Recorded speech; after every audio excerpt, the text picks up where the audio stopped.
Hi, I'm Kevin Klein. Welcome to Real Life Aging. As we've promised, we're starting our video series on what happens or what we can do as we start to age. Now, it's no secret because I've been writing about it for a while. As soon as I got over the age of 50, I started to go from here down to here pretty fast. It's a fast drop. It seemed like it took 50 years to get to 50, but it seems like it's taking a day to get to 60 and 70, so it's aging fast. So we're very fortunate to be in Salt Lake City, Utah right now, and with a gentleman who is experienced and very talented in the field of aging. So Dr. Peterson, thank you very much for having us. Thank you, Kevin, and for being over 50, you look amazing. Oh, thank you very much. It's all makeup. I wanted to, I kind of wanted to talk to you because the journey started for me. Was you start to notice when you get old, right? Would that be fair to say? Sure. You feel it in your body. Yeah, so what I've noticed is I've taken care of patients. Well, maybe I noticed this before I took care of patients. We love our birthdays, like, you know, when we're 14, when we're 8, we're looking forward to them. Why is that? Because we're getting taller, faster, stronger, better with each passing day, right? And so, as it turns out, we look at aging and we think of the calendar. And I think it's a mistake because the calendar isn't really making a trip around the sun is not really what makes us physiologically worse off. We're not more tired because we took another trip around the sun and the calendar, you know, we flipped another year. The first 20 years of our lives, technically we're aging, but we're actually getting younger and younger. And that's only accurate from the perspective of what's happening inside of our cells. So in those first 20 years, we're building cells faster than they break. And that's the key to not aging, is can I repair cells faster than they break? So if you think about it, those first 20 years, I build cells faster than they wear out. In the middle part of our lives, from about mid-20s to mid-30s, our cells break down and we repair them at the same rate. And so we don't mind those birthdays. You know, when you were 26 and turning 27, you didn't really care. You didn't look forward to it like you did when you were 14, but you didn't dread it. But around age 35, our cells start to wear out faster than we can replace them. Now we start to really love those birthdays. They really are just a reminder of your breaking. And so if we look at it from that perspective and say, okay, good, I don't mind the calendar. What I mind is my cells breaking faster than I can repair them. If I sprained an ankle at age 14, I didn't fret. But if you break your wrist at age 50, you think, I'll never be the same. I can't play tennis anymore, right? So the key to that is what causes our cells to repair and what causes our cells to break, and what's the balance between those. And so if you look at the things that helps our cells build, we've got the building blocks, which are fats and proteins or carbohydrates and minerals and vitamins, and then we've got the things, the signals that tell those to grow. So stem cells, platelets, all these growth factors, cytokines, all the signals in our body, hormones, peptides, that take those raw materials and make them into cells. And on that side, you've got anti-aging. And then on the other side of the equation, you've got what makes our cells break down faster. Why is it that my cells are breaking so fast now compared to when I was 15? And the things that accumulate are toxins and immune dysfunction and infections. And so on the one side of the equation, I'm breaking. How can I slow that down? On the other side, I'm trying to repair. How can I speed that up? That's really the key to anti-aging.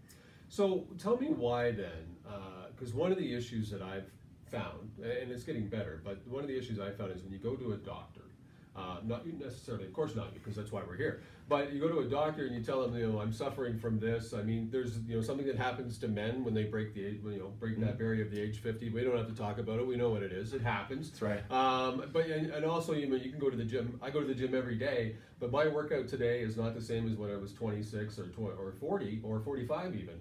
So, but when you go to the doctor to talk to them about it, the initial response is, you're getting old. Right. So thanks for coming in and see you later. That's right, you're getting old. It turns out getting old is not a disease. And yet, if the doctor says that to us, we just say, oh, I'm getting old. Right. That, honestly, that's a cop-out, and it says that the doctor isn't paying attention to physiology, in my opinion.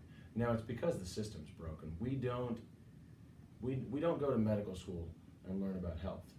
We go to medical school and learn about disease. And so if a patient comes in and says, hey, I've got these symptoms, you know, we're good. I can take all those symptoms and I can do some labs and I can say, oh, this is the box you fit into. This is the disease you have. Mm-hmm. But if a patient comes in and says, I just don't feel as good as I used to, what am I going to do that? Yeah, right? yeah. We weren't trained that way because we're not thinking about, okay, how do I improve cellular health, and what things are the roadblocks to cellular health? But if you change the paradigm and say, look, we shouldn't be worried about disease, we should be paying attention to health. And as health fails, then maybe we can go to that old model and say, what disease do you fit into? But let's don't wait for someone to get a disease. It's crazy. Here's a silly example, but to be a diabetic, you have to meet certain criteria. There's a line in the sand. Until your fasting blood sugar is above 126, you're not a diabetic. Well, what about the day when it's 124, 125? You come into the doctor, you're like, I don't feel quite so good, I'm peeing a line. You're like, well, you're not a diabetic. Yeah. When will I be a diabetic? I don't know, maybe a week or two. What should we do now? Nothing, because your insurance won't cover treatment. That's insane, right? Yeah. So instead of treating it as a disease model, if we treat it as a health model and say, what things help us be healthy? Let's focus on those. It would revolutionize the health industry. It would revolutionize the pharmaceutical industry. Would start to become less relevant. Good. And gyms would become more relevant, and the grocery store and organic foods would become more relevant, and a lot of nutraceuticals. You and I, before we started taping, we're talking about some of these things that are out there that we're like, wow, maybe we don't need to invent a new chemical. Maybe we just need to find the things that our body needs, those building blocks from blueberries, like you mentioned, that are going to help us regenerate tissue. Right. So tell me though, it's not about like my quest, or we call it the journey, if you will, is not to live forever. Right. Because I do not want to do that, because that's taxes for far too long. But I just want my life to improve. So is that what you're looking? Absolutely. So there's a difference between our lifespan and our health span. Right. And we've increased the human lifespan. Fantastic. Yeah.